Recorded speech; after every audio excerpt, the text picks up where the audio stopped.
जय हिंद दोस्तों, वंदे मातरम। महाराष्ट्र में इस समय जो सियासी उठापटक चल रही है, उसे देखकर मुझे ऐसा लगता है जिस भी व्यक्ति को राजनीति में इंटरेस्ट नहीं होगा, उसका भी इंटरेस्ट यहाँ पर जाग जाएगा।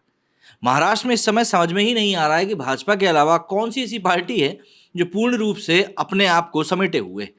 एनसीपी दो फाड़ हो चुकी है। उद्धव ठाकरे की शिवसेना को हम ऑलरेडी देख चुके हैं क्या हाल हुआ है। लेकिन इन सब चीजों के बीच में उद्धव ठाकरे से अलग होकर बीजेपी के साथ आए एकनाथ शिंदे कहीं ना कहीं काफी चिंतित थे।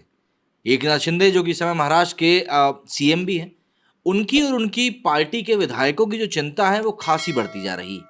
दरअसल अजीत पवार की एंट्री ने कुछ समीकरण बदल दिए हैं और इन बदले हुए समीकरणों का असर अब सीधे तौर पर महाराष्ट्र की राजनीति के ऊपर दिखाई देने लगा है। अगर हम लोग बात करें तो महाराष्ट्र सरकार में अजीत पवार के आने पर अपने गुट को इस समय मना रहे एकनाथ शिंदे की टेंशन अब और बढ़ने वाली है। दरअसल उप मुख्यमंत्री अजीत पवार ने कहा है कि उनकी राष्ट्रवादी कांग्रेस पार्टी महाराष्ट्र की 90 विधानसभा सीटों पर चुनाव लड़ेगी। वहीं उसके ठीक एक दिन बाद अब एक और धमाका हुआ और पता चला कि अजीत पवार ने बीजेपी के साथ लोकसभा सीटों के लिए भी डील कर ली। सोर्सेज ने कहा है कि एनसीपी 2024 के लोकसभा चुनाव में महाराष्ट्र की 48 में से 13 से 15 सीटों पर चुनाव लड़ेगी। दरअसल विधानसभा चुनाव में एनसीपी वर्तमान में कांग्रेस के कब्जे वाली सीटों पर चुनाव लड़ेगी। अजीत पवार खेमे में एक वरिष्ठ एनसीपी नेता ने मीडिया से बात करते हुए बताया कि करीब 90 विधानसभा सीटों के बारे में बयान बहुत तार्किक है, लेकिन तय यह भी हो गया है कि एनसीपी लगभग 13 से 15 सीटों के ऊपर चुनाव लड़ेगी। इसमें 4 सीटें शामिल होंगी जिनमें एनसीपी के मौजूदा सांसद हैं और औरंगाबाद जैसी सीटें भी शामिल हैं, जहां विपक्ष ने 2019 में जीत भी हासिल करी थी। एनसीपी नेता ने कहा कि अपनी स्थापना के बाद से पार्टी लोकसभा चुनाव में महाराष्ट्र में डबल डिजिट का आंकड़ा पार कर नहीं पाई।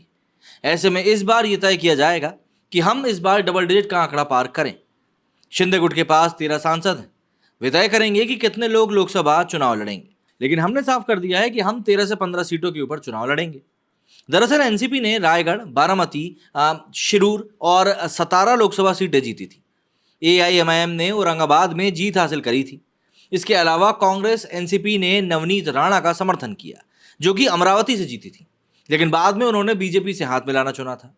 बीजेपी के साथ एनसीपी के समझौते से मुख्यमंत्री एकनाथ शिंदे के नेतृत्व वाले शिवसेना खेमे में तनाव और बढ़ने की भी संभावना है, जो पहले से ही अजीत पवार के नेतृत्व वाली एनसीपी के आने के बाद उन्हें दिए जाने वाले कैबिनेट विभागों की संख्या में कटौती से नाराज है।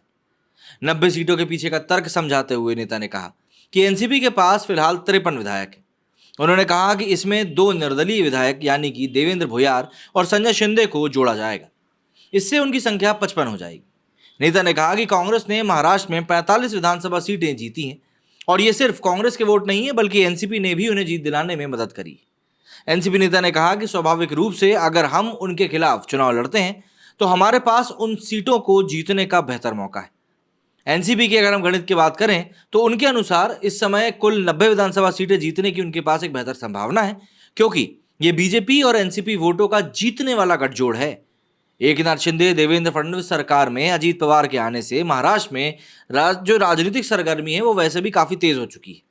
उद्धव बाला साहब ठाकरे पार्टी के सांसद विनायक राउत ने बड़ा दावा करते हुए कहा कि अजीत पवार को मुख्यमंत्री बनाकर एनसीपी के 8 विधायकों को मंत्री पद की शपथ दिलाए जाने से शिंदे गुट में नाराजगी। दरअसल एनसीपी के शामिल होने से शिंदे गुट के उन विधायकों के मंसूबों पर पानी फिर गया है जो आगामी कैबिनेट विस्तार में मौका मिलने का सपना देख रहे थे। विनायक राउत ने दावा किया कि अब शिंदे गुट के विधायकों का एक गुट फिर से उद्धव ठाकरे के साथ जाने पर चर्चा कर रहा है। दरअसल सांसद विनायक राउत गुरुवार को मुंबई में मीडिया से बात कर रहे थे। इस दौरान संजय राउत ने कहा कि जिस दिन अजीत दादा और उनकी कंपनी वहां कूदी, उसी दिन शिंदे गुट के विधायकों ने बगावत शुरू कर दी। विधायकों के इस आक्रोश को रोकते हुए एकनाथ शिंदे का गुस्सा भड़क भी गया। उनकी हालत दयनीय हो गई है। कई विधायक कह रहे हैं कि हम जिस सदन में थे वहीं ठीक है। एक मंत्री ने बयान दिया कि अगर मातोश्री हमारी मदद करेगा तो हम उसे सकारात्मक जवाब जरूर देंगे। पश्चिम महाराष्ट्र, उत्तर महाराष्ट्र, विदर्भ और मराठवाड़ से संदेश आ रहे हैं। यहां विधायकों के बीच चर्चा है कि हम जहां हैं वहीं बेहतर है। विनायक राउत ने कहा कि हमें पता चला है कि संबंधित विधायकों के बीच इस बात पर चर्चा चल रही है कि क्या मातोश्री से माफी मांगकर वापस जाना चाहिए। सरकार में अजीत पवार की एंट्री के बाद से ही शिंदे गुट में काफी उथल पुथल मची हुई और इसका विस्फोट मंगलवार रात को देखने को भी मिल गया। दरअसल विश्वसनीय रिपोर्ट है कि इसी मुद्दे पर मंगलवार शाम को 2 विधायकों में झड़प भी हो गई। नए सत्ता समीकरण के मुताबिक शिंदे गुट को 3 से 4 मंत्री पद ही और मिलने की संभावना है। इसलिए इसमें अपना नाम लेने के लिए शिंदे गुट के विधायकों में दरार पैदा हो गई है। कुछ विधायकों ने सार्वजनिक रूप से मांग की है कि जो लोग पिछले 1 साल से मंत्री पद का आनंद लेने में सक्षम थे उन्हें हटा दिया जाए और दूसरों को अब मौका दिया जाए। मंत्री पद की दावेदारी कर रहे 2 विधायकों के बीच मंगलवार को जुबानी झड़प की भी बात सामने आई। विवाद इतना बढ़ गया कि दोनों के बीच हल्की फुल्की हाथापाई की भी खबरें आ गई। विधायकों के बीच मारपीट की खबर सुनकर मुख्यमंत्री एकनाथ शिंदे को आधे रास्ते से ही नागपुर छोड़कर मुंबई लौटना पड़ा। उनकी मौजूदगी में बुधवार देर रात तक वर्षा बंगले पर विधायकों को समझाने की कोशिश चलती रही और इसके बाद बुधवार रात वर्षा बंगले पर विधायकों और सांसदों की बैठक भी हुई। इस बैठक के बाद शिंदे गुट के विधायक कह रहे हैं कि सब कुछ ठीक है, लेकिन इस बात की चर्चा जोरों पर है कि असल में हालात कुछ और हैं और हालात ठीक नहीं है। मेरे स्टूडियो फिलहाल इतना ही। जय हिंद, जय भारत।